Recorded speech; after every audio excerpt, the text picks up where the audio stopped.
మనం దేవుని వాక్యం చదువుకుందాం. మన ధ్యాన భాగం యెహెజ్కేలు గ్రంథం. యెహెజ్కేలు గ్రంథం మనం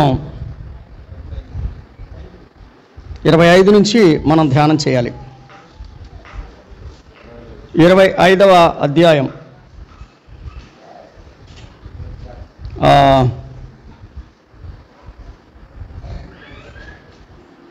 మనము మొదటి నుండి యెహెజ్కేలు గ్రంథం 25వ అధ్యాయం మొదటి నుండి మనం 2-3 వచనాలు చదువుకుందాం.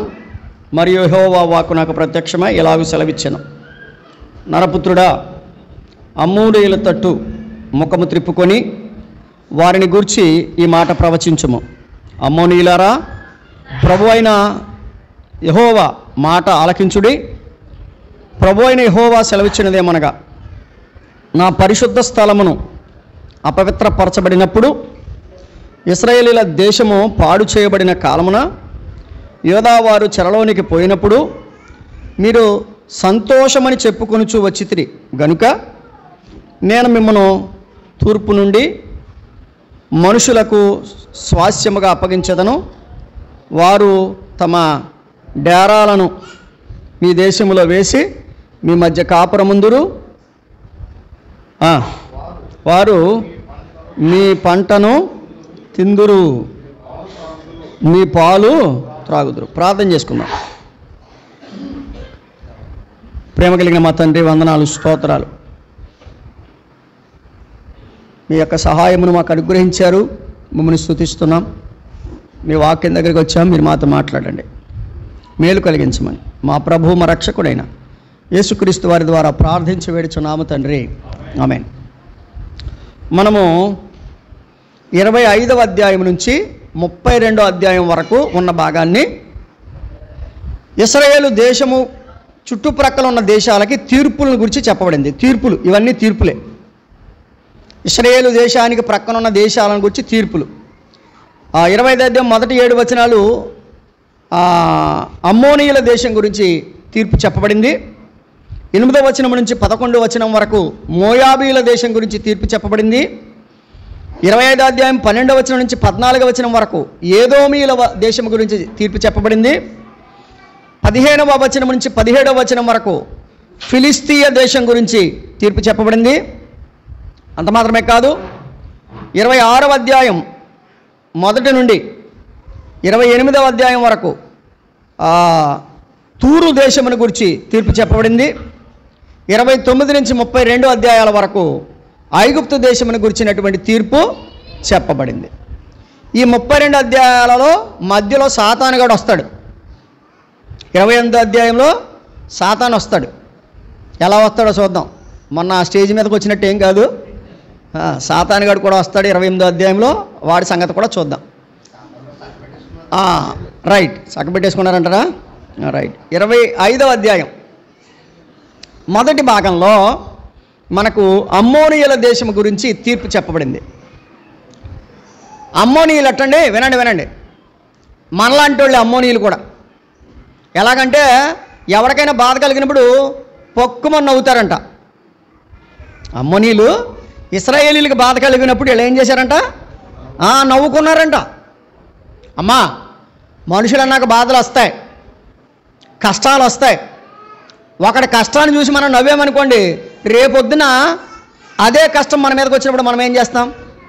ఒక చిన్న కోరిక, నా చిన్న సలహా ఏంటంటే, చిన్నపిల్లల్ని ఎత్తుకుని బయట కుర్చీలో కూర్చోవలసిందిగా మీకు అందరికీ మీ అందరికీ నమస్కారాలు చేసి తెలియజేస్తున్నాను. చిన్నపిల్లల్ని ఎత్తుకొని బయట కూర్చోండి కుర్చీల్లో. ఎందుకంటే నాకున్నటువంటి ఈ సమయం చాలా తక్కువ. ఇప్పటికే 11 గంటల 54 నిమిషాలు అయింది. 12:30కి ముగించాలి అంటే నాకున్న టైం ఎంత? 40 నిమిషాలు. ఈ 40 నిమిషాల్లోనూ ఆగండి, అది చేయండి, ఇది చేయండి అంటే నా వల్ల కాదు. చిన్నపిల్లలు ఎవరైనా ఇబ్బంది పెడుతుంటే బయట కుర్చీలో కూర్చోండి. ఇదిగో ఇదంతా ఖాళీయే, బయట కూర్చోండి. రైట్. అమ్మోనీయుల పరిస్థితి ఏంటంటే, ఇశ్రాయేలీయులను బాధను చూసి నవ్వుకున్నారట. ఇశ్రాయేలీల బాధను చూసి నవ్వుకోవడం అంటే ఏంటి? ఎగతాళి చేశారని అర్థం. ఈ రోజున చాలామంది ఎలా ఉన్నారు తెలుసా? ఎగతాళి బ్యాచ్ ఎక్కువైపోయింది. నువ్వు ఎవరినైనా ఎగతాళి చేస్తున్నావు అంటే దేని చూసి ఎగతాళి చేస్తున్నావు నువ్వు? అతడు నీలాంటి వాడే కానీ పడిపోయాడు. పడిపోయినంత మాత్రం ఎగతాళి చేయాల్సిన అవసరం లేదు. దేవుని వాక్యం ఏం చెప్తుందంటే, మీలో ఎవడైనా పడిపోతే దేవుని పిల్లలైన మీరు వారిని మంచి మార్గంలోకి తీసుకుని రండి అని వ్రాయబడింది, కానీ నవ్వమని లేదు. ఒకవేళ మనం కూడా పడిపోతామో అని భయం వేసి మన జాగ్రత్త మనం పడుతూ పడిపోయిన వారిని గురించి ప్రార్థన చేయాలి, పడిపోయిన వారిని ప్రభు వైపుకి నడిపించాలి. ఇది దేవుని పిల్లల బాధ్యత. కానీ అమ్మోనీయులు అలా చేయలేదు. చూడండి 25వ అధ్యాయం 3వ వచనం ఆఖరణ. యోదావారు చెరలోనికి పోయినప్పుడు మీరు సంతోషమని చెప్పుకొనుచు వచ్చితిరి. ఏమన్నారంట? మా భలే జరిగింది వీళ్ళకని సంతోషించారట. ఒకడు చెరలోకి వెళ్ళిపోతే నీకు సంతోషమా? ఒకడు పాడైపోతే నీకు సంతోషమా? అందుకని దేవుడు ఏమన్నాడు తెలుసా? నువ్వు సంతోషం అన్నావు కాబట్టి ఇతర దేశాల వాళ్ళు వచ్చి నీ దేశంలో గుడారాలేసి నీ పాలు ఆడ తాగుతారు, నీ తిండి వాళ్ళు తింటారు. అంటే దాని అర్థం ఏంటంటే, నువ్వు వాళ్ళని చూసి నవ్వావంతే, నువ్వు వాళ్ళని చూసి సంతోషించావంతే, నీకున్నటువంటి సమస్తాన్ని నేను ఏం చేయబోతున్నాను తెలుసా? వాళ్ళకి అప్పగించబోతున్నాను. అప్పుడు నేను చూసి ఎవరు న్యాయిస్తారో? చుట్టుపక్కల నవ్వరా? అది అమ్మోనీయుల గురించి. అమ్మోనీయుల గురించి మనం వినాలంటే, అమ్మోనీయులు అక్రమ సంతానం. చాలామంది బైబిల్ గ్రంథం తీయగానే ఇదో బూతు పుస్తకం అనే జనాలు ఉన్నారు చూసారా? వాళ్ళు లోతు కుమార్తెలనే చూపిస్తారు కదా, ఆ అక్రమ సంతానమే అమ్మోనీయులు, మోయాబీయులు. ధర్మశాస్త్రం రాలేదప్పటికీ, ధర్మశాస్త్రం లానేని పరిస్థితుల్లో త్రాగి పడిపోయాడు. ఎవరు? నావహు త్రాగి పడిపోయాడు. ఈయన కూడా మత్తు పట్టించేశారు వీళ్ళు. ఎవరు? లోతు కుమార్తెలు. కాబట్టి లోతు కావాలని పాపం చేయలేదు, వీళ్ళ చేయించారు. కాబట్టి పాపము ఎవరిది అంటే ఆ స్త్రీలది. లోకస్తులు ఏమన్నారంటే వీళ్ళది అక్రమ సంతానం అని. బైబిల్ గమనించి చెప్తుంది, ఆ సంతానంలోంచి యేసు ప్రభు రాలేదు. నీకు తెలియకపోతే తెలియనట్టుగా ఉండు. ఆ అక్రమ సంతానంలో నుంచి ఆ అక్రమ సంతానానికి ప్రభు శిక్ష వేశాడు, కానీ ఆ అక్రమ సంతానం ప్రభు దీవించిన వాడిగా లేడు. నా పరిశుద్ధ గ్రంథం అక్రమాన్ని ఖండిస్తుంది. దేవుడు మనకు అనుగ్రహించిన పరిశుద్ధ గ్రంథం అక్రమాన్ని ఖండిస్తుంది, పరిశుద్ధతను ప్రోత్సహిస్తుంది. ఎంతటి వాడైనా అక్రమం చేస్తే వాడికి వచ్చే శిక్షని చెప్పింది. దావీదు మహారాజు అక్రమం చేస్తే దావీదు మహారాజు 4 కుమారులను పోగొట్టుకోవలసి వచ్చింది. దావీదు మంచోడే కదా అని దేవుడు వదిలిపెట్టలేదు. కాబట్టి దైవ గ్రంథం, పరిశుద్ధ గ్రంథం అని నా బైబిలు, ప్రభు మనకిచ్చిన బైబిలు పరిశుద్ధతను ప్రోత్సహించేదే కానీ పాపాన్ని ప్రోత్సహించేది కాదు. తెలియక వాగుతున్న మీకు దీని ముఖంగా నేను తెలియజేసేది ఏంటంటే, పూర్తిగా తెలుసుకోండి. దేవుని వాక్యం చెప్పే సత్యమేంటో తెలుసా? అమ్మోనీయులకు దేవుడు తీర్పునిచ్చాడు. ఎందుకంటే వారు అక్రమ సంబంధం, అక్రమంగా వారి లోకానికి వచ్చిన వారు. ఆదికాండంలో మీరు గమనించినట్లయితే 19వ అధ్యాయం 38వ వచనం. ఆదికాండం 19వ అధ్యాయం 38వ వచనం.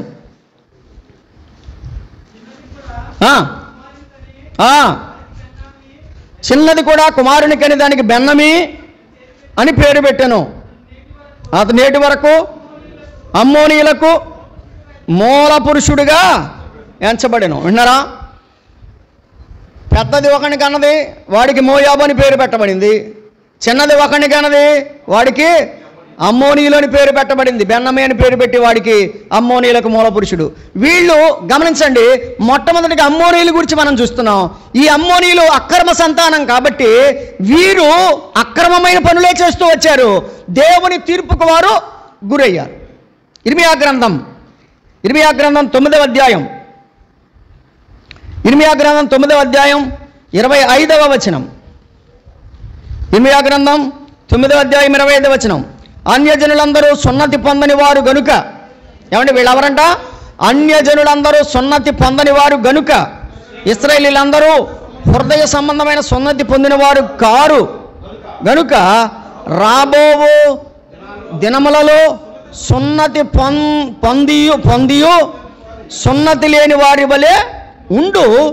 ఐగుప్తీయులను, యోదావారిని, ఏదోమీయులను, అమ్మోనీయులను, మోయాబీలను, గడ్డపు పక్కలు కత్తిరించుకొను అరణ్య నివాసులైన వారందరినీ నేను శిక్షించెదను.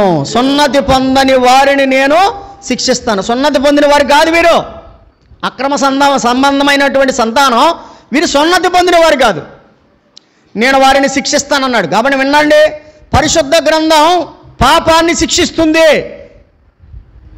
కానీ పాపిని ప్రేమిస్తుంది. ప్రయాసపడి భారము మోస్తున్న సమస్త జనులారా నా యొద్దకు రండి, నేను మీకు విశ్రాంతిని కలిగిస్తానని ప్రతి పాపికి ప్రభువు ఒక భరోసా ఇచ్చాడు. ఏంటంటే, నీ పాపాన్ని నేను భరించాను, నీ కొరకై సిలువలో నేను ప్రాణం పెట్టాను, కాబట్టి పాపము కొరకై నేను మరణించాను కనుక నా దగ్గరికి రండి, నేను మీకు విశ్రాంతిని ఇస్తానని ప్రభు చెప్పాడు. కాబట్టి పాపానికి ఖచ్చితంగా శిక్ష ఉంది. నా పాపానికి రావలసిన శిక్షే యేసు ప్రభు సిలువలో భరించాడు. ఏమంటే, కొరడా దెబ్బలు అనుభవించాడు, ముండ్ల కిరీటం అనుభవించాడు, మేకులు అనుభవించాడు, ఉమ్మువేతలు అనుభవించాడు. ఇవన్నీ పాపానికి రావలసిన శిక్ష. కాబట్టి అమ్మోనీయులకు దేవుడు ఏమన్నాడు? శిక్ష విధింతును అన్నాడు. వారు ఏం పొందలేదు? సున్నతి పొందిన వారు కాదు. జెఫన్యా గ్రంథం 2వ అధ్యాయం 8వ వచనం. జెఫన్యా గ్రంథం 2వ అధ్యాయం 8వ వచనం, పేజీ నెంబర్ 773. మోయాబు వారు చేసిన నిందయు అమ్మోనీ వారు పలికిన దూషణ మాటలను నాకు వినబడెను. ఏమంటే, ఇలా ఏం మాటలు మాట్లాడుతున్నారంట? దూషణ మాటలు. క్రమమైన సంతానం అయితే మంచి మాటలు వస్తాయి, వీళ్ళ నోట్లోంచి ఏ మాటలు వస్తున్నాయి? దూషణ మాటలు. సోదరులారా, ఎవరిని దూషించొద్దు, ఎవరిని దూషించకూడదు. దైవ గ్రంథం చెప్తుంది. ఏమండి, ఎవరిని దూషించొద్దు. నిన్ను వలె నీ పొరుగు వారిని ప్రేమించు, నీకు వీలుంటే వాడికి కాస్త సహాయం చేయి, అంతేగాని ఎవరిని దూషించమని దైవ వాక్యం చెప్పట్లా. వీరెటువంటి వారంటే చూడండి, వీరెటువంటి వారు? మోయాబు వారు చేసిన నిందయు అమ్మోను వారు పలికిన దూషణ మాటలు నాకు వినబడెను. వారు నా జనుల సరిహద్దులలో ప్రవేశించి అతిశయపడి వారిని దూషించిరి. నా జనులను వారు దూషించారు. నా జీవము తోడు మోయాబు దేశమును సొదొమ పట్టణములను, ఏ రోజునైతే సొదొమ పట్టణం మీద అగ్ని కాల్చివేశానో అలాగనే మోయాబు దేశాన్ని సొదొమ పట్టణము వలెను, అమ్మోను దేశమును గొమ్మొర్రా పట్టణం వలెను. అనగా సొదొమ గొమ్మొర్రా పట్టణాలు రెండు కాలిపోయాయి, అగ్ని చేత కాల్చబడ్డాయి లోతు కాలంలో కదా. ఇప్పుడు ఏ లోతు కాలంలో అయితే సొదొమ గొమ్మొర్రా పట్టణాలు అగ్ని చేత కాల్చబడ్డాయో ఆ లోతు నుంచి వచ్చినటువంటి ఈ సంతానం మీద కూడా దేవుడు ఏం వేస్తానన్నాడు? అగ్ని చేత సొదొమ అవ్వలేను, గొమ్మొర్రా అవ్వలేను. కాబట్టి అమ్మోనీయులు ఏం చేస్తున్నారట? నవ్వుకున్నారట, మొదట దూషణ చేస్తున్నారట. 2025వ సంవత్సరంలో మొదటి ఆదివారానికి వచ్చాం. దయచేసి ప్రేమించి మీకు అందరికి వందనాలు చెప్తున్నాను, ఎవరిని దూషించొద్దు. ఎవరికి ఉండే స్థానం వారికి ఉంటుంది. గుర్తుపెట్టుకోండి, ఏనుగు రోడ్డు మీద వెళ్తుంటే కుక్కలు మురుగుతాయా? ఏనుగు రోడ్డు మీద వెళ్తుంటే కుక్కలు మురుగుతాయి. ఏనుగుకి ఏమన్నా నష్టమా? సరిగ్గా వెనక తిరిగి తొండమిచ్చి కొట్టింది అనుకోండి, ఎందుకు పనికిరాదు. కాబట్టి ఎవరికి ఉండే విషయం వాళ్ళకు ఉంటుంది. నువ్వు గొప్పవాడమైనంత మాత్రాన పక్కవాడిని కించపరచాల్సిన అవసరం లేదు.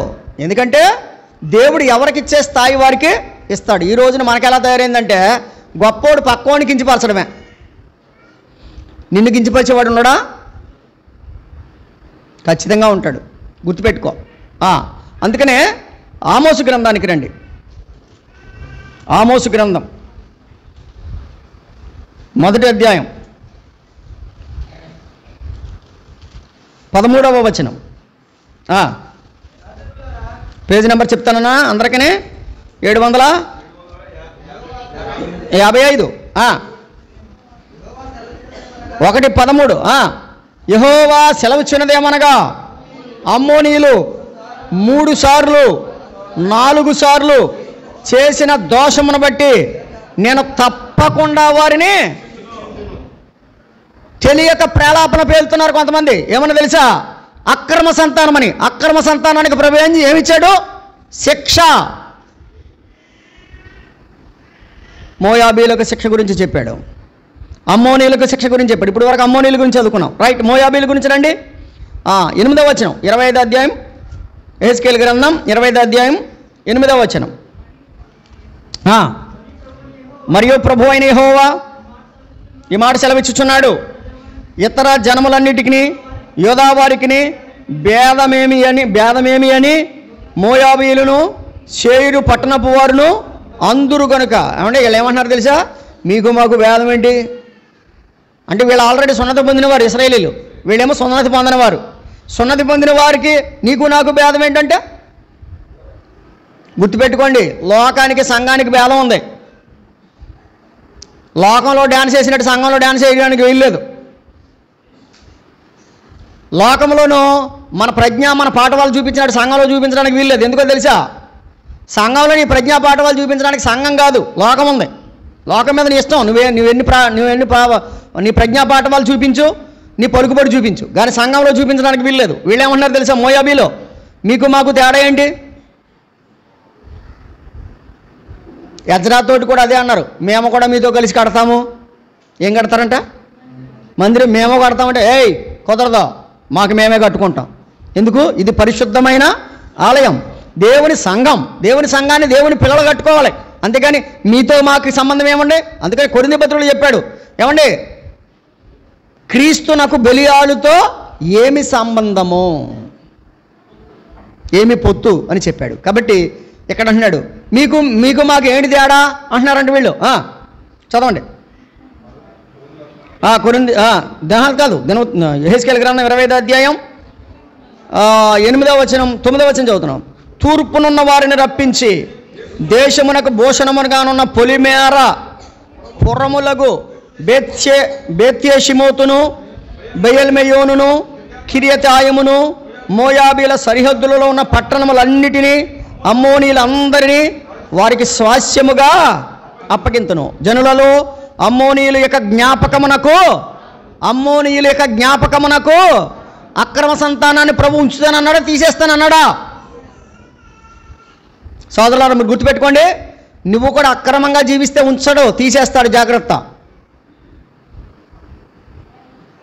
అక్రమంగా ఉంటే తీసేస్తాడు, జాగ్రత్త. క్రమపడండి, క్రమంలోకి రండి, పరిశుద్ధపరచబడండి, పాదాలు పట్టుకోండి, ప్రభువా నేను పాపినని ఒప్పుకోండి.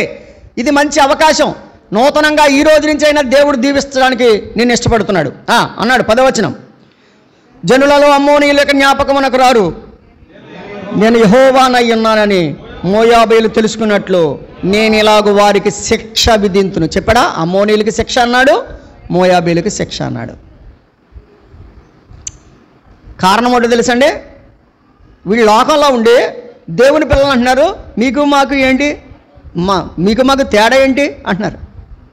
లోకంలో ఉన్నవాడు అలా అనుకుంటాడు, దేవుని పిల్లలతోటి లోకంలో ఉన్నాడు అంటాడు, నీకు మాకు తేడా ఏంటి, మేము మనుషులవే నువ్వు మనుషులవే అంటాడు. కానీ నేను అంటాను, నీకు నాకు ఉన్న తేడా ఏంటంటే నాలో ప్రభు ఉన్నాడు, నీలో ప్రభు లేడు, అంతే తేడా.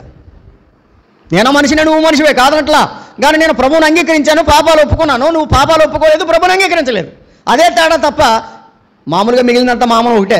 కాబట్టి పరిశుద్ధపరచబడిన వారు, నీతిమంతులు అనీతిమంతులు కదండి, పాపులు పరిశుద్ధులు అని దేవవాక్యం చెప్తుంది. వెలుగు చీకటి ఎలాగైతే ఉందో అలాగే పాపులు పరిశుద్ధులు అనే తేడా దైవ గ్రంథం చెబుతుంది. సంఘము లోకంలో ఉన్నవారు చెప్పినట్టుగా వినడానికి వీలు లేదు. లోకంలో చాలామంది చాలా రకాలుగా మాట్లాడతారు, అవి సంఘంలో పట్టుకొచ్చి దూర్చడానికి వీలు లేనే లేదు. అది గమనించండి. అందుకనే మోయాబీల గురించి ఏమి వ్రాయబడింది? ఏమంటే మోయాబీలు అంటే దెబ్బలాటకు ముందు ఉంటారంట. మోయాబీలు ఎలా ఉంటారు? దెబ్బలాటకు ముందు ఉంటారంట. అమ్మ, కొంతమంది మీలో కొంతమంది దెబ్బలాటకు ముందు ఉంటారు, ఉన్నారా? నా ఇంకా చూస్తున్నారేంటి అనుకుంటున్నారే మీరు? రండి, సంఖ్యాకాండం 24వ అధ్యాయం. సంఖ్యాకాండం 24వ అధ్యాయం 17వ వచనం. అక్కడ యేసు ప్రభువారు యాకోబులో ఉదయిస్తాడని చెబుతూ ఇశ్రాయేలీలకి అన్యజనులకు ఉన్న తేడా చెబుతున్నాడు. అక్కడ చూడండి, ఆయనను చూచుచున్నాను కానీ ప్రస్తుతం ఆయన ఉన్నట్టు కాదు, ఆయనను చూచుచున్నాను కానీ సమీపమున ఉన్నట్టు కాదు, నక్షత్రము యాకోబులో ఉదయించును. రాజదండము. ఒరే నీకు నాకు సంబంధం ఏంటి అంటున్నావు కదా, ఇదిగో నీకు నాకు తేడా ఏంటి అంటున్నావు కదా, తేడా ఏంటో చెప్తున్నా నేను.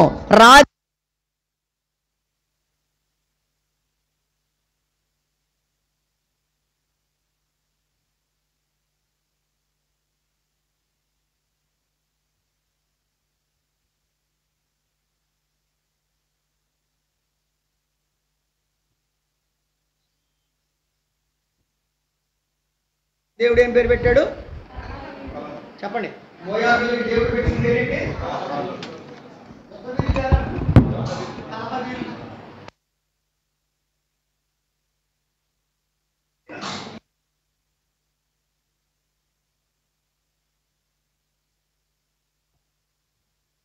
కలహానికి ముందుంటారు, కలహానికి కాలు దూగుతారు, చిన్న విషయాన్ని పట్టుకుని సంవత్సరాలు సాగదీస్తారు. ఎవరు వీళ్ళు? కలహవీరులు, మోయాబీలు కలహవీరులు. అమ్మా పోని పక్కోడు కోడి వారి ఇంటికి వచ్చింది, వంకాయటి తిట్టాలా? ఎందుకు తిట్టడం వదిలేండి, ఎందుకు, అది కోడి కదా, కోడి తిడితే కోడి ఏమైనా తింటదా? అంటే కలహం ఎలా రెక్కొట్టుకోవాలా అని చూస్తుంటారు కొంతమంది. మీరందరూ మోయాబీ రకం, ఏం తేడా ఏం లేదు. పక్కోడితో కలహం పెట్టుకోవాలనుకున్నప్పుడు కోడిని, కుక్కని, పందిని ఇవన్నిటిని పెట్టుకొని ఏదో రకంగా కలహం కావాలి. కలహం లేకపోతే వీళ్ళకి అన్నం అరగదు.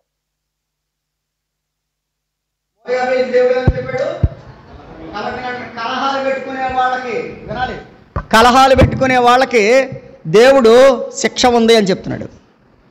వీళ్ళంట కలహవీరులంట. కొంతమంది యుద్ధ వీరులు ఉంటారు, కానీ మోయాబీలు కలహవీరులు. దానవి ఇప్పుడు మనకి పరమవీర చక్ర ఇస్తారు చూసారా, మన ఇండియాలో సైన్యంలోను వీళ్ళకి కూడా పరమ కలహవీరులు అనమాట. వీళ్ళకి ఒక బహుమానం ఇవ్వాలి వీళ్ళకి. రైట్, వీళ్ళు ఎవరటండి? కలహవీరులు. యెషయా గ్రంథం 25వ అధ్యాయం, యెషయా గ్రంథం 25వ అధ్యాయం 10వ వచనం చదువుదాం చూడండి. ఆయన హస్తము ఈ పర్వతం మీద నిలచును, పెంట కుప్పలో వరిగడ్డి తొక్కబడునట్లు మోయాబీలు తమ చోటనే తొక్కబడుదురు. వింటారా? దేవుడు ఏం చేస్తాడంట? ఇప్పుడు మనకి గేదెల దగ్గర బాగు చేస్తారు కదా, పశువుల దగ్గర బాగు చేస్తారు. పశువుల దగ్గర బాగు చేసి పశువుల దగ్గర ఉన్న గడ్డి అంతా తీసేసి, అంతే కదా, పశువుల దగ్గర శుభ్రం చేస్తారు కదండి. పట్టుకెళ్ళి ఎక్కడ వేస్తారు? ఇది పెంటలు వేస్తారు. పెంటలో అలా ఉంచుతారు, తొక్కేస్తారు. పెంట ఎందుకు తొక్కాలి? రేపొద్దున ఎరువు కింద ఉపయోగపడాలి. ఇప్పుడు ఎంతకేమంటున్నాడు తెలుసా? మోయాబు, నువ్వు కలహవీరుడు కాబట్టి నేను పెంటలా తొక్కేస్తాను, జాగ్రత్త. ఎక్కడ తొక్కేస్తాను? కలహవీరులందరికీ వార్నింగ్, జాగ్రత్త. ఏది చిన్నది దొరుకుద్దా దెబ్బలాడెట్టుకుందాం, ఏది చిన్నది దొరుకుదా ఆడిని తిడదామని అనుకున్నావా? ప్రభు అంటున్నాడు, పెంట మీద వేసే గడ్డి తొక్కినట్టు తొక్కేస్తాను, జాగ్రత్త. తర్వాత వచ్చిన ఏమంటున్నాడు? ఈతగాండ్రు ఈదుటకు తమ చేతులు చాపునట్లు వారు దాని మధ్యను తమ చేతులు చాపుదురు, వారెన్ని తంత్రములు పన్నినను యెహోవా వారి గర్వమును గుర్తుపెట్టుకోండి. తెలుసా, వీళ్ళకి అంతా ఏంటంటే దెబ్బలాటకు ముందు ఉంటారు. కారణం ఏంటంటే గర్విష్ఠులు. గర్వం కాబట్టి వీళ్ళకున్న గర్వాన్ని బట్టి ఆడి మీద వీడి మీద దెబ్బలాట. ఉంటే తిను పక్కండి ఏమనుకో. యేసుప్రభు వారు ఏం చెప్పారు తెలుసా? 2 అంగీలు ఉంటే ఒక అంగీ పక్కోడికి ఇవ్వమని చెప్పాడు. నీకు కడుపు నిండా భోజనం ఉంటే ఓ పూట ఇంకొకటి భోజనం పెట్టమని చెప్పాడు. అంతే తప్ప పక్కోడి మీద దెబ్బలాడమని, ఆడి మీద వీడి మీద పోట్లాడమని చెప్పలా. అందుకని అంటున్నాడు, ఇదిగో పెంటలో గడ్డి తొక్కినట్టు తొక్కేస్తాను. కారణం ఏంటి తెలుసా? నువ్వు కలహవీరుడివి. వీళ్ళంటే నరకంలో పడిపోతారంటే వీళ్ళు. అందుకని చెప్పాడు ఏమండి? ఈతగాండ్రు ఈదుటకు తమ చేతులు చాపునట్లు వారు దాని మధ్య చేతులు, అంటే ఇది నరకంలో వాళ్ళు ఏం చేస్తారంట? ఈత కొడతారంట. ఎక్కడ ఈత కొడతారు? కాల్లో కాదు, గోదావరిలో కూడా కాదు. నిన్న ఒక ఆమె ఆమె పేరు సౌజన్య అనుకుంటా, మర్చిపోయాను. నిన్న విశాఖపట్నంలో స్టార్ట్ అయ్యి కాకినాడ వరకు 150 కిలోమీటర్లు ఈత ఎదుకుంటూ వచ్చింది. విశాఖపట్నంలో స్టార్ట్ అయ్యి కాకినాడ వరకు ఈదుకుంటూ వచ్చింది. గిన్నిస్ రికార్డ్ అనుకుంటుంది. ఆమెకి ఈదుకుంటూ వచ్చి అందరికీ నమస్కారం చేసింది. ఆమె సముద్రంలో ఈదింది, 150 కిలోమీటర్లు ఈదింది. నువ్వు ఎన్ని కిలోమీటర్లు ఈదుతావు తెలుసా? నరకంలో తిరుగు. ఎక్కడ? నరకంలో. ఇంకా పైకి వచ్చే అవకాశం లేదు. 150 కిలోమీటర్లు కాదు, తిరగడం. ఇంకా నీకు దరేం దొరకదు. ఇంకా పైకి వద్దామంటే కుదరదు. అందుకనే చెప్పాడు, తండ్రివైన అబ్రహామా లాజరును పంపించి ఎక్కడికంటే కుదరదు. అక్కడోడు ఇక్కడికి రావడానికి లేదు, ఇక్కడోడు అక్కడికి వెళ్ళి పడు, అక్కడ యాతన పడు. అక్కడ పడు కొరుక్కుంటున్నాడంట. ఏమండి, దాహం వేస్తుందంట, కేకలేస్తున్నాడట. మరే రోడ్డు మీద నువ్వు బతుకున్నప్పుడు వేసావు కేకలు, ఆడి మీద వీడి మీద కేకలు వేసావు, కలహవీరుడిగా ఉన్నావు. మరి ఇప్పుడు పడు అంటున్నాడు దేవుడు. అందుకని అన్నాడు, వారు ఈత కొడతారు అని చెప్పి అంటాడు. వారు ఎన్ని తంత్రములు పన్నినను, అంటే ఎన్ని మ్యాజిక్లు చేసినా సరే దేవుడు ఏం చేస్తాడు? వాళ్ళ గర్వాన్ని అణిచివేస్తాడు. కాబట్టి ఇప్పుడు చెప్పాడు ప్రభువు, ఏమన్నాడండి? ఏమన్నాడు? ఇదిగో అమ్మోనీయుల దేశానికి తీర్పు ఉంది, మోయాబీల దేశానికి తీర్పు ఉంది. ఆమోసు గ్రంథానికి రండి. ఆమోసు గ్రంథం పేజీ నెంబర్ 755, 2వ అధ్యాయం, మొదటి 3 వచనాలు. యెహోవా సెలవిచ్చినదేమనగా, మోయాబు 3 సార్లు 4 సార్లు చేసిన దోషమును బట్టి నేను తప్పకుండా దానిని ఎలయనగా వారు ఏదోము రాజు ఎముకలను కాల్చి సున్నము చేసిరి. మోయాబు మీద నేను అగ్ని వేసేదను. మోయాబు మీద ఏమేస్తాను? రైట్. ఇప్పుడు అర్థమైపోయింది కదా మీకు? మరి మన మీద దేవుడు ఏమేస్తాడు? చాలామంది అనుకుంటున్నారు, నాయనా నీ చల్లని దీవులు ఈ నాయన అంటున్నారు కొంతమంది. చల్లగా ఉంటుంది, కంగారు పడకండి. నువ్వు ఆడి మీద ఈడి మీద దెబ్బలాడి చల్లని దీవులు రావాలంటే అక్కడి నుంచి వస్తా నీకు? ఈ అమ్మోనీల వల్లనేమో పక్కోడు బాధపడుతుంటే నవ్వుతావా? మోయాబీల వల్లనేమో ఏమండి గర్వంగా ప్రవర్తిస్తావా? ఏమండి నువ్వెన్ని తంత్రాలు పనినా అన్నాడు, పెంట మీద గడ్డిని తొక్కున్నాడు తొక్కుతా జాగ్రత్త అన్నాడు. శిక్ష ఉంది 3-4 సార్లు చేసిన దోషాన్ని బట్టి. కాబట్టి అమ్మోనీల గురించిన శిక్ష చెప్పాడు, మోయాబీల గురించిన శిక్ష చెప్పాడు. తర్వాత ఏదోము దేశం గురించిన శిక్ష 25వ అధ్యాయం 11వ వచనం. 25వ అధ్యాయం 11వ వచనం యెహెజ్కేలు గ్రంథం. నేను యెహోవానని 12 చదువుదాం. మరియు ప్రభు అయిన యెహోవా ఇలాగూ సెలవిచ్చుచున్నాడు, ఎదోమీయుల మీద యోదావారి మీద, ఏదోమీయులు యోదావారి మీద ఏం తీర్చుకుంటున్నారంట? అది ఈ బ్యాచ్ ఏంటంటే పగ తీర్చుకునే బ్యాచ్. ఒక్కొక్కరిని బట్టి ఒక్కొక్క పాఠం. అమ్మోనీయులే బ్యాచ్, నవ్వుకునే బ్యాచ్. మోయాబీలే బ్యాచ్, గర్వించే బ్యాచ్. నీకు నాకు తేడా ఏంటి? నేను నిలబడతాను, అవసరమైతే నేను చెప్పేస్తాను. ఇది ఈ బ్యాచ్, గర్వించే బ్యాచ్. వీళ్ళెవరు? పగ తీర్చుకునే బ్యాచ్. అమ్మ ఒక మాట చెప్పనా? ప్రభు ఏమన్నాడు తెలుసా? పగ తీర్చుట నాది, పగ తీర్చుట నాది. ఇదిగో ఎవడైనా నీకు నష్టం కలిగించాడా? ప్రభువా పలానా వ్యక్తి ఇలాగా నాకు నష్టం కలిగించాడు, అతనికి మారు మనసు దయచేయండి, మీ చిత్తమైతే అతను మార్చండి, లేదా నీ చిత్త ప్రకారంగా చేయండి అని ప్రభువుకి అప్పగించేస్తే చాలు. నువ్వే తీర్చుకున్నావనుకో పగ, ప్రభు ఏం చేస్తాడో తెలుసా? ఒరే నా పని కూడా నువ్వే చేస్తున్నావు ఏంట్రా ఎదవా అంటాడు. అంతే కదా? ఇప్పుడు మనం చాలామంది ఏమైపోయింది తెలుసా? చెప్పండి, ఏం చేస్తున్నాం? ఎలా అయిపోయాం మనం?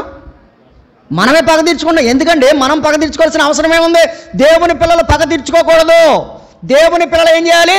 తండ్రి వీరేమి చేయుచున్నారో వీరెరుగరు గనుక వీరిని, అంతే. అది ఎవరు చెప్పిన బాధ్యత, ఎవరు చెప్పిన మాదిరి? అది ప్రభు చెప్పిన మాదిరి. అవును, ఆ మాదిరిని స్టెఫన్ కూడా చూపించాడు కదా. స్టెఫన్ చూపించలేదా? రాళ్ళు పెట్టి కొడుతున్నప్పుడు, తండ్రి వీరేం చేస్తున్నారో వీరికి తెలియదు. అంతేగాని ఒరే చూస్తా, నువ్వు నాకు దొరక్కపోతావా? దొరుకుతాడు. దొరికినప్పుడు నువ్వేదో చేస్తావు వాడికి. కాబట్టి వాడు బాగానే ఉంటాడు, శిక్ష మాత్రం నీకు వస్తుంది సుమా, గుర్తుపెట్టుకో. భలే ఏది ఎవరు? పగ తీర్చుకున్న నీవే. కానీ నువ్వేం చేయాలి చెప్పండి? దేవుని పిల్లలు ఏం చేయాలి? దేవునికి అప్పగించాలి. నాయనా ఇదిగో ఈ వ్యక్తిని నీకు అప్పగిస్తున్నాను. నన్ను తిట్టాడు కాదంట్లా, అవసరమైతే నన్ను కొట్టాడు నేను కాదంట్లా. కొట్టినోడు కొట్టమని ప్రభు ఎక్కడా చెప్పలేదు, తిట్టినోడు తిట్టమని కూడా ప్రభు ఎక్కడ చెప్పలేదు. యేసు ప్రభు వారు ఏం చెప్పాడు తెలుసా? ఏమంటే తన గడ్డపు పెక్కలు పిరిగే వారికి ఆయన గడ్డం అప్పగించాడంట, ఉమ్మివేతలు వేసేవారికి తన మొహం అప్పగించాడట, కొరడాలు కొట్టేవారికి ఆయన దేహాన్ని అప్పగించాడట. ప్రియమైన వారలారా, పగ తీర్చుకోవడం మంద కాదు. 2025లోనో ఎప్పటి నుంచో మొదలెట్టావు నువ్వు పగ, ఇవాళ వరకు సాధిస్తున్నావు. రేపొద్దున్న ప్రభు దగ్గర నిలబడినప్పుడు ఏమంటాడు తెలుసా? ఒరే రక్షించబడ్డావు, నీకు కూడా పగ ఏంటిరా? ఏంటి ఎంతకాలం పగ? ఎంతకాలం పగ? పగలు కక్షలు రోజులు గడుస్తున్నాయి. నేను ఒక ఆమె ఒక ట్యాగ్ పెట్టింది, ఏమనంటే ఏమే కొత్త సంవత్సరం వచ్చింది కదా ఏమైనా మారిందా అంటే క్యాలెండర్ తప్ప ఏమీ మారలేదు అంది. కొత్త సంవత్సరం వచ్చింది కదా ఏమైనా మారిందంటే ఏమంటుంది? క్యాలెండర్ తప్ప ఏమీ మారలేదు, అంతే కదా. క్యాలెండరే మారింది కానీ మనసు మారిందా? బతుకు మారిందా? కక్షలు మారాయా? కోపాలు మారాయా? మారినాయా? మారలేదు. వీళ్ళెవరో తెలుసా? ఏదోమీయులు. ఏదోమీయులు యోధా వారి మీద పగ తీర్చుకొనుచున్నారు. తీర్చుకొనుటలో వారు ఏమయ్యారు? బహుగా దోషులయ్యారు. అనగా పగ తీర్చుకుంటున్నారు వీళ్ళు. ఒక చిన్న మాట చెప్పి ముందుకెళ్తాను. ఇశ్రాయేలీలు వాళ్ళ ప్రయాణంలో నిజానికి వాళ్ళ కానాను దేశానికి వెళ్ళాలి. ఏదోము దేశం దగ్గరికి వచ్చారు. వచ్చి ఇదిగో నీ దారిలో నుంచి మేము అవతలకు దాటి వెళ్ళిపోతాం, నీ దారి నుంచి అవతలకు దాటి వెళ్ళిపోతాం, కనీసం పచ్చి మంచినీళ్ళు కూడా మేము పుట్టుకోం. ఒకవేళ మా పశువులు ఏదైనా నీ నీళ్ళ కానీ అవి కానీ తాగితే దానికి తగినటువంటి వెల ఇచ్చేస్తాం, కొంచెం మాకు అవతలకి దారి వెళ్ళి ఇచ్చేయమని చెప్పేసి అడిగారు. కొంతమంది ఏమంటే తెలుసండి, ఏయ్ నీకు ఇలా దారి ఎక్కడదా? దడి కట్టేస్తానంటాడు. ఏం కట్టేస్తాడు? అది ఆ బ్యాచ్ ఇది. ఏయ్ నీకు దారి ఎక్కడది ఎలాగా? నీ బాబుది ఏమైనా ఉందంటే ఇలా వెళ్ళిపోతున్నావు అంటారు కదా, ఆ బ్యాచ్ అనమాట ఇది. దడి కట్టేశాడు. ఏం తెచ్చుకున్నాడు చెప్పండి? ఏం తెచ్చుకున్నాడు? నువ్వు నెత్తిరేసుకుపోతావు దడి కట్టేసుకుని. నడమని ఏమైపోయింది? మీకు చాలామందికి పెద్దలకు తెలుసు, నాకు తెలుసు. మా చిన్నప్పుడు మేము ఏ ఇంటికి దళ్ళు లేవు, ఏ ఇంటికి కూడా కాంపౌండ్ వాల్స్ లేవు. దానిలు తత్తరుంటేనేమో ఆ ఇంట్లో పరిగెత్తిపోయాము, లేకపోతే అక్కడ జనిపెళ్ళి కొంత తగులుతేనేమో ఇంట్లో పరిగెత్తికి వెళ్ళిపోయేవాళ్ళం. ఏమీ లేవు. ఈ మాట ఎందుకు చెప్తున్నాను తెలుసా?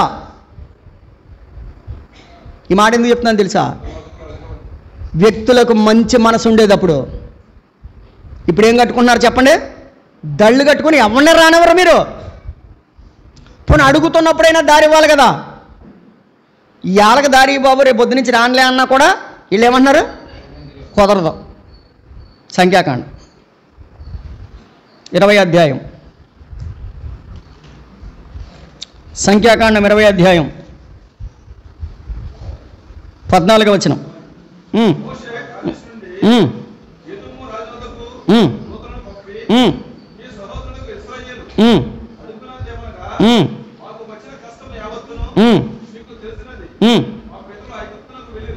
చెప్తున్నాడు, చెత్తంతా చెప్తున్నాడు. టైం కాదు కాబట్టి చెప్పేస్తున్నాను వినండి. మోషే గారు కబురు పెట్టాడు. ఏమని? ఏదోము రాజు గారికి కబురు పెట్టాడు. అయ్యా మాకు వచ్చిన కష్టం అంతా నీకు తెలుసు, మా పితరులందరూ ఎంత కష్టపడ్డారో తెలుసు, యాకోబు ఎంత కష్టపడ్డాడో తెలుసు, యాకోబు సోదరులు ఎంత కష్టపడ్డారో తెలుసు, ఐగుప్తు దేశంలో ఎన్ని నష్టాలు పడ్డారో తెలుసు. ఇప్పుడు మేము నీ పొలిమేరల్లో ఉన్నాం. ఇప్పుడు మేము ఎక్కడున్నాం? మేము నీ యొక్క పొలిమేరలలో ఉన్నాం. 16వ వచనం. మేము యెహోవాకు మొర్ర పెట్టగా ఆయన మా మొర విని దూతను పంపి ఐగుప్తులో నుండి మమ్మల్ని రప్పించను. ఇదిగో మేము నీ పొలిమేరల చివర కాదేశు పట్టణంలో ఉన్నాము. మేము ఎక్కడున్నాం? నీ పొలిమేరలో ఉన్నాం. ఇప్పుడు నువ్వు మాకు చేయాల్సిన హెల్ప్ ఏంటంటే తర్వాత వచనం, మమ్మును నీ దేశము దాటిపోనిము. దాటిపోతామంటున్నారా, కాపురం ఉంటామంటున్నారా? అంటే దాటిపోనిస్తాక నీ సొమ్మేం పోయింది చెప్పు, నీ సొమ్మేం పోయింది? బంగారం ఏమైనా ఎట్టుకుపోతారా? దాటిపోనిమ్ము. పొలములలో బడి అయినను ద్రాక్ష తోటలో బడి అయినను వెళ్ళము. అంటే పొలాల్లో నుంచి వెళ్ళి మేమేమో తుడుచుకుని తింటామేమో, ద్రాక్ష తోటలో నుంచి వెళ్ళి ద్రాక్షకాయలు కోసుకు తింటామేమో అని అనుకోవద్దు. దయచేసి పొలాల్లోకి వెళ్ళాం, ద్రాక్ష తోటలోకి వెళ్ళాం. నీవు బావుల్లో నీళ్ళు తాగేస్తావేమో, దావుల్లో నీళ్ళు తోడుకుని తాగేస్తారనుకుంటామేమో, కనీసం బావుల్లో నీళ్ళు కూడా మేము తాగము. రాజమార్గంలో నడిచిపోతాము. ఏమండి ఇది బాగుందా బాగోలేదు చెప్పండి? ఎవడైనా సరే ఇంతకన్నా క్లారిటీ ఏమిస్తారండి? అయ్యా మేము పొలాల్లోకి వెళ్ళాం, ద్రాక్ష తోటల్లోకి వెళ్ళాం, మేమేమో నూతుల్లో బావుల్లో ఉన్నటువంటి నీళ్ళు తాగం, జస్ట్ నీ రాజమార్గంలో నడిచి వెళ్ళిపోతాం అంతే. నువ్వేమంటావు చెప్పు? నువ్వేమంటావు? ఇలాగ ఎవరైనా నీకేమన్నా రిక్వెస్ట్ చేస్తే ఏమంటావు? నాకు ఇబ్బంది లేదు, పర్లేదు వెళ్ళండి అంటారా? ఏయ్ కుదరదా, నీ బాబు దేవుందండి ఇక్కడ అంటావా? చెప్పండి. ప్రభువు ఈ లోకములో మనము ఈ లోక అంతములో ఉన్నాం మనం. దేవుడు మనకు బుద్ధి చెప్తున్నాడు, జాగ్రత్తగా వినండి.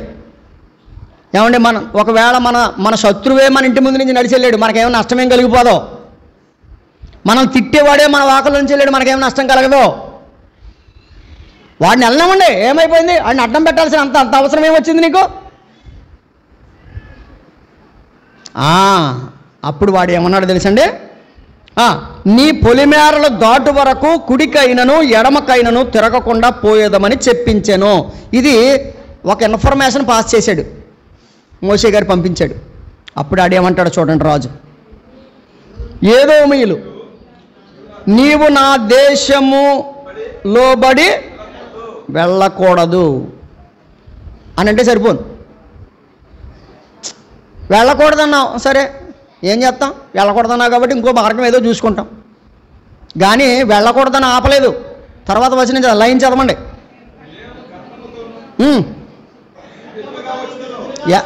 ఏయ్ నువ్వు ఎక్కడున్నావు? పొలిమేరలో ఉండవా? వచ్చేస్తున్నా నాకు కత్తెట్టుకుని అంటున్నాడు వీడు. ఏమంటున్నాడు వీడు? ఏమండి వాళ్ళు పంపించిన వర్తమానం ఏంటి? వీడు మాట్లాడే మాట ఏంటి చెప్పండి? వాడు ఏమన్నాడు?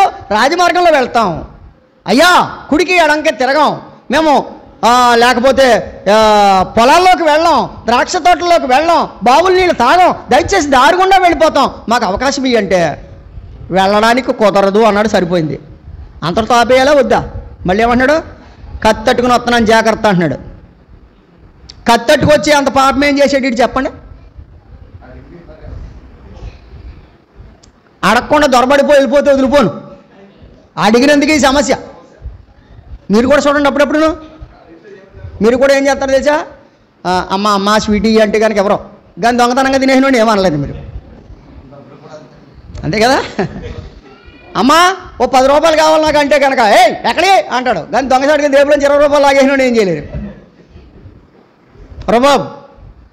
కానీ వీడు సౌఖ్యంగా అడిగి బాబు మాకు ఒక అవకాశం ఇవి అంటే అంటాడు నేనేమోనో కత్తెట్టుకొస్తాను జాగ్రత్త అంటున్నాడు.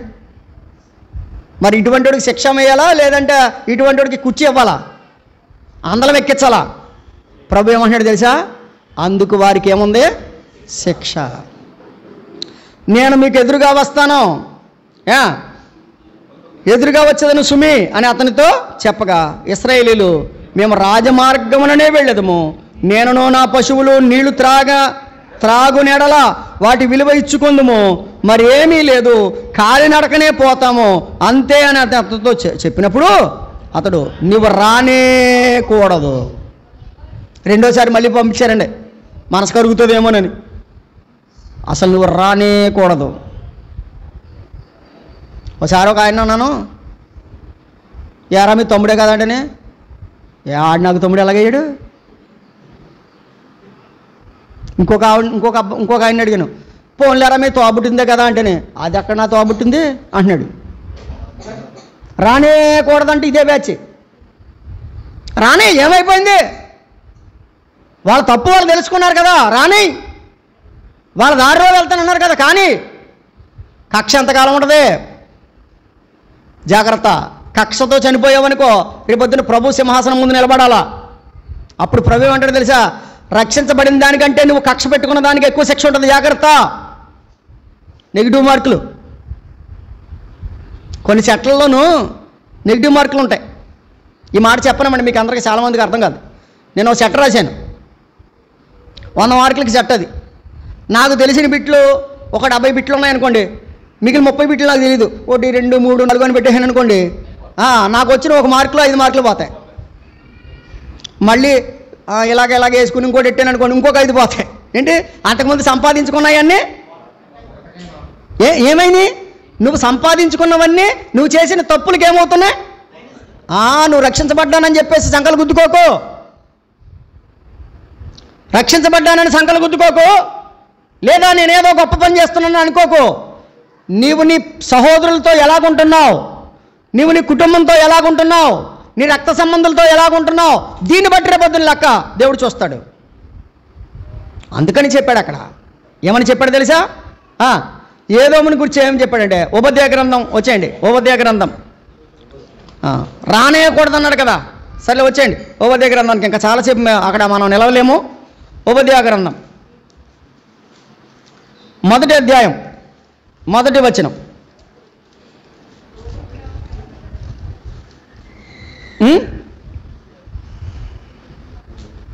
ఉపదేయ గ్రంథం 1వ అధ్యాయం 1వ వచనం తీసారా? చెప్పండి, 1:1 చదవండి. ఎవరి గూర్చి? ఏదోమీయులను గూర్చి యెహోవా సెలవిచ్చినది. యెహోవా యొద్ద నుండి వచ్చిన సమాచారము ఏంటది?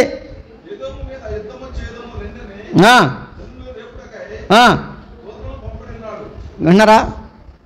దేవుడంట ఏదో మీద ఏం చేస్తున్నాడట? రండ్రా యుద్ధం చేద్దాం. దేని మీద? దేని మీద? ఎందుకు? ఎందుకు? సమాధానంగా దారెవరా బాబు అంటే, రావద్దు, కత్తట్టుకు వస్తానన్నాడు. మళ్ళీ 2వ కబురు పెట్టారు, రానేయకూడదు అన్నాడు. మరి ఇటువంటి దేవుడు ఊరుకుంటాడా? అందుకని ఇప్పుడు 3వ వచనం చదవండి. అత్యున్నత పర్వతం మీద ఆసీనులయ్యుండి కొండ సందులలో నివసించువాడా, నన్ను కిందకి పడద్రోయగలవాడు ఎవడని అనుకునివాడా, నీ హృదయపు గర్వము చేత అనుకుంటున్నాడంట. నన్ను ఎవడ కింద ఆడేస్తాడు?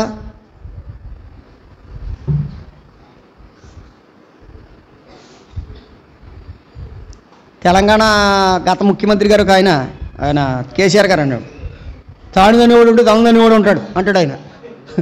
తాడుదనేవాడు ఉంటే తలదనేవాడు. నన్ను పడేసేవాడు ఎవడో అనుకుంటే ఏమవుద్ది? పడేస్తాడు ఎక్కడో బంగారంలాగా. నిన్ను ఎవడో పడేస్తాడని అనుకోకు, పడేయడని అనుకోకు. ఎందుకో తెలుసా? మనం ఎంతటి వారం చెప్పండి? మనం ఎంతటి వారం?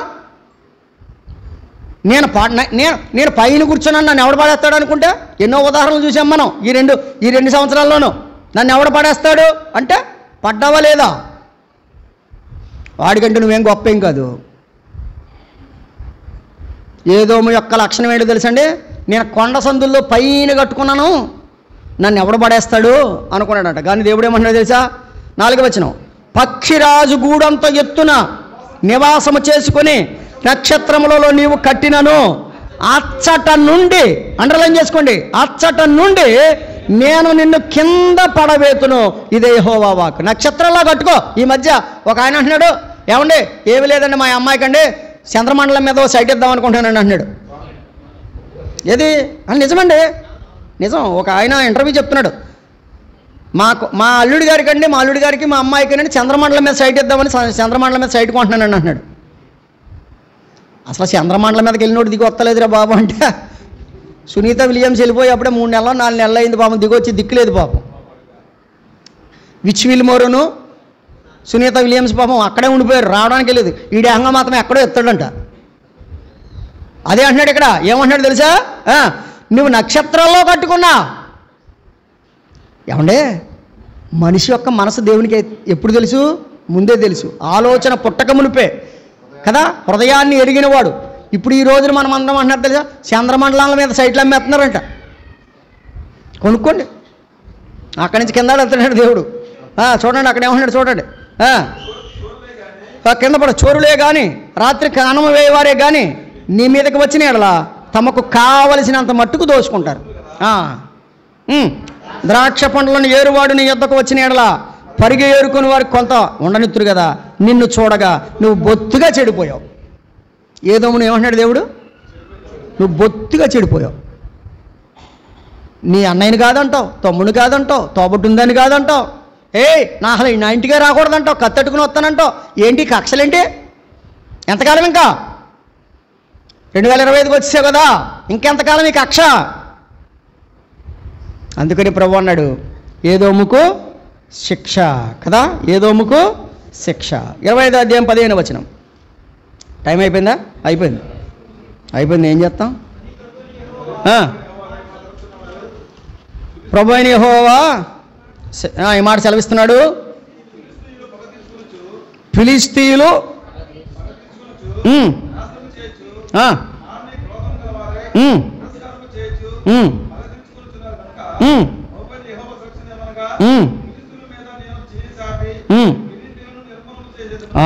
ఇక్కడ కూడా ఫిలిస్తీన్ల బ్యాచ్ కూడా ఎటువంటిది అంటే పగ తీర్చుకోవడం, నాశనం చేయడం.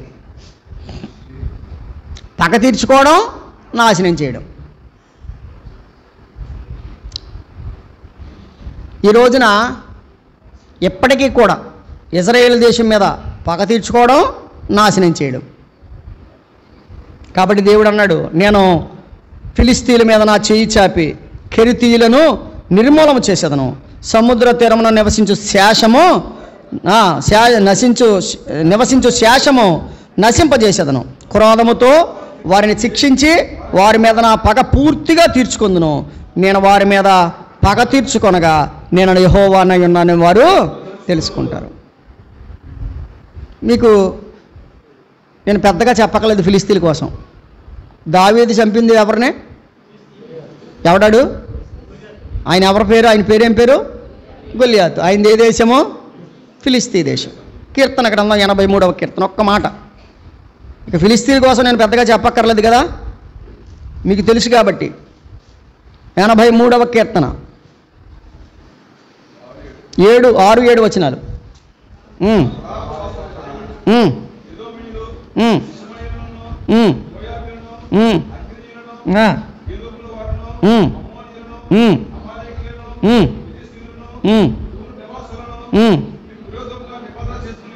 ఇక్కడ కొన్ని దేశాలు చెప్పాడు చూడండి. వీళ్ళందరూనంట ఇశ్రాయేలుకి వారిగా, ఇశ్రాయేలుకి వ్యతిరేకంగా నిబంధన చేసుకున్నారంట, దేవునికి విరోధంగా. ఎవరు వాళ్ళు? ఏదోమీయులు, ఇష్మాయేలీయులు, మోయాబీయులు, హగ్రీయులు, గెబలువారు, అమ్మోనీయులు, అమాలేకీయులు, ఫిలిస్తీయులు, తూరు నివాసులు. నవగ్రహాలు ఇవి 9 మంది ఉన్నారు చూడండి. 9 దేశాలు. ఈ 9 దేశాలు కూడా దేవుని ప్రజలకు వ్యతిరేకంగా ఏం చేసుకున్నారు వీళ్ళు? చెప్పండి. నిబంధన చేసుకున్నారు. అందువల్ల దేవుడు వారిని ఏమంటానన్నాడు చెప్పండి. యెషయా గ్రంథానికి రండి. ఒక చిన్న మాట ఉంది. వీళ్ళ గురించి మంచి టెక్నిక్ పదం వాడాడు దేవుడు. టెక్నికల్ వర్డ్ అనమాట. 9వ అధ్యాయం, యెషయా గ్రంథం 9వ అధ్యాయం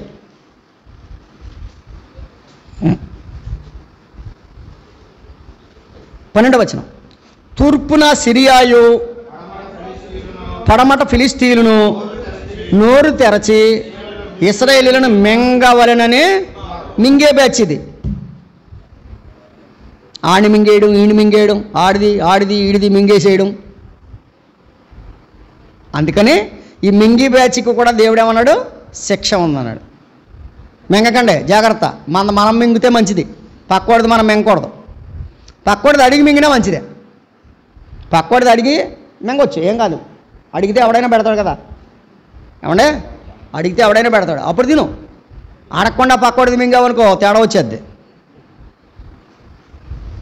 ఫిలిస్తీన్లు మింగాలని నోరు తెరుస్తున్నారంట. అందుకని దేవుడు ఏమన్నాడు? ఫిలిస్తీన్లు నేనేం చేస్తానన్నాడు? ఇర్మియా గ్రంథం 47వ అధ్యాయం ఇర్మియా గ్రంథం 47వ అధ్యాయం అంతా కూడా వాళ్ళ గురించి చెప్పబడిందే. ఇర్మియా గ్రంథం 47వ అధ్యాయం మొత్తం అంతా వాళ్ళ కోసమే ఉంది. 7 వచనాలు ఉంటాయి. ఫరో గాజాను కొట్టక మునుపు ఫిలిస్తీన్ గురించి ప్రవక్త అయిన ఇర్మియాకు ప్రత్యక్షమని యెహోవా వాక్కు.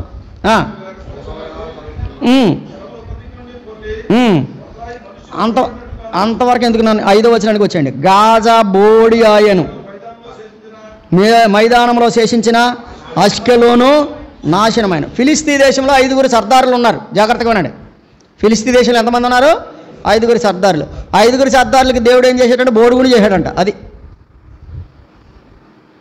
మింగేశాను అనుకుంటే మింగేసినోడికి బోడుగుండు అయిపోద్ది. జాగ్రత్త, మింగొద్దు. ప్రభుత్వ సొమ్ము మింగకూడదు, మన కాని సొమ్ము మింగకూడదు. ఒకవేళ లంచం సొమ్ము మింగకూడదు, అసలు మింగకూడదు. లంచం సొమ్ము మింగితే మళ్ళీ బోడుగుండు అయిపోద్ది. అసలు ఇంత క్లియర్గా దైవవాక్యం చెప్తుంటే అసలు మీకు ఏం తెలిసి వాక్యం అంటాడు ఒక ఆయన. మరి ఇంకేం చేయాలి నాకు అర్థం కాదు.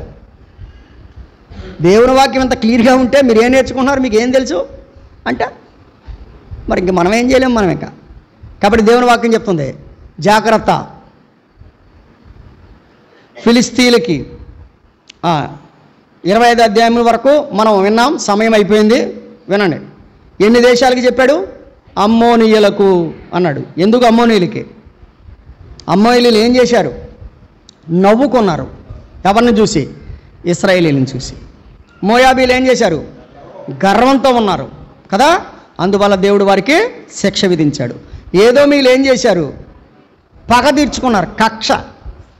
అందుకని దేవుడు ఏం చేశాడు? వారికి శిక్ష వేశాడు. తర్వాత ఫిలిస్తీన్లు ఏం చేశారు చెప్పండి? మింగాలను చూస్తున్నారు. ఎవరిని? ఇశ్రాయేలీని. కాబట్టి వారిని దేవుడు ఏం చేశాడు? బోడు చేశాడు. ఇవన్నీ కాకుండా ఉండాలంటే మనం ఏం చేయాలి ఏమండి? అమ్మోనీయుల్ని బట్టి మనం నేర్చుకునే పాఠం ఏంటి ఏమండి? 4 మాటలు 25 అధ్యాయం. నేను 32 వరకు చెప్పాలనుకున్నాను, ఎక్కడ అవుద్ది మనకి? అవదు. 25 అధ్యాయం మాత్రమే అయింది. 25 అధ్యాయంలో అమ్మోనీయుల్ని బట్టి మనం ఏం నేర్చుకోవాలి ఏమండి? నవ్వకూడదు. ఎవరిని చూసి ఏం చేయకూడదు? ఏళన చేయకూడదు, నవ్వకూడదు. ఒకవేళ వాడికి భాష రాకపోవచ్చు. చిన్నపిల్లల వాక్యం చెప్తారు, వాళ్ళు నత్తి మాటలను చూసి మనం సంతోషపడతాం, ఆ నవ్వు వేరు. అంతేగాని ఎటకారంగా నవ్వడం వేరు. నవ్వద్దు. ఒకవేళ నీకు అవసరమైతే ఏమండి, అకుల ప్రిస్కిల ఒక సంఘంలో ఉన్నారు. ఆ సంఘంలో అపోల్లో అనేటువంటి ఒక యవనస్తుడు ఉన్నాడు. ఆ యవనస్తుడికి కొంత తెలుసు వాక్యం, అంతా తెలియదు, కానీ చెప్తున్నాడు. అపోల్లోకి కొంత తెలుసు వాక్యం, కానీ చెప్తున్నాడు. కానీ అకులాకి పిస్కులాకి దేవుని వాక్యం పూర్తిగా తెలుసు. వాళ్ళు ఏం చేశారంటే, ఏయ్ నువ్వు కూర్చో అంట మానేసి మెల్లగా ఇంటికి తీసుకెళ్ళి, నాన్న అలా కాదు, ఇది ఇలాగా ఎలాగని చెప్పారు. తర్వాత అపోల్లో గొప్ప విద్వాంసుడు అయ్యాడు. అర్థమవుతుందా? ఏం చేయాలి మనం? రాని వారిని చేర్చుకుని వారికి చెప్పాలి, అంతేగాని నవ్వకూడదు. అమ్మోనీయులను బట్టి చేసేది ఏంటంటే ఎగతాళి చేయొద్దు. ఎగతాళి చేస్తే శిక్ష ఉంది. గర్వంగా ఉండదు, గర్వంగా ఉంటే శిక్ష ఉంది. తర్వాత పగ తీర్చుకోవద్దు, పగ తీర్చుకుంటే శిక్ష ఉంది. తర్వాత ఎవరిది మింగొద్దు, మింగితే శిక్ష ఉంది అని 25వ అధ్యాయం చెబుతుంది. కాబట్టి ఆ రీతిగా ఈ నూతన సంవత్సరంలో మనం దేవుని కొరకు నమ్మకంగా బ్రతుకుదాం. దేవుడి మాటలు మన కొరకు దీవించునుగాక. ఆమేన్. ప్రేమగల తండ్రి వందనాలు. అందరిలో అన్ని విధాలుగా నీ వాక్యాన్ని పనిచేయనివ్వండి, కృపనిచ్చి నడిపించమని, ఈ నూతన సంవత్సరంలో నమ్మకంగా బ్రతకడానికి సహాయపడమని యేసు ప్రభువారి నామములో ప్రార్థిస్తున్నాము తండ్రి. ఆమేన్. అందరికీ వందనాలు.